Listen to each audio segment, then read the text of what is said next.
நடிகர் கமல்ஹாசன் தேவையில்லாத கருத்துக்களை தவிர்க்க வேண்டும் என கூறியுள்ள பாஜக மாநில தலைவர் நயினார் நாகேந்திரன், நாடாளுமன்ற உறுப்பினராக பொறுப்பேற்க உள்ள அவர் சர்ச்சைக்குரிய வகையில் பேசக்கூடாது என கேட்டுக் கொண்டுள்ளார்.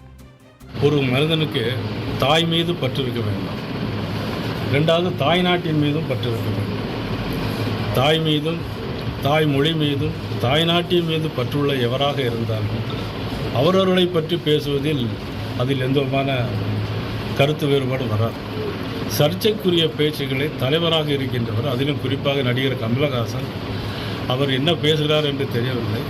சர்ச்சைக்குரிய பேச்சுக்களை ஒரு தலைவர் வழியில் இருந்து நாடாளுமன்ற உறுப்பினராக இருந்தவர் தொடர்ந்து இருக்கப் போகின்றவர்.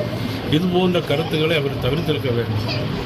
அது மட்டுமில்லை, இன்னைக்கு ஒரு இதில் பார்த்தேன், கன்னடத்தை பூர்வீகமாக கொண்ட முதலமைச்சரால் எனக்கு பிரச்சனை வந்தது என்று சொன்னார்.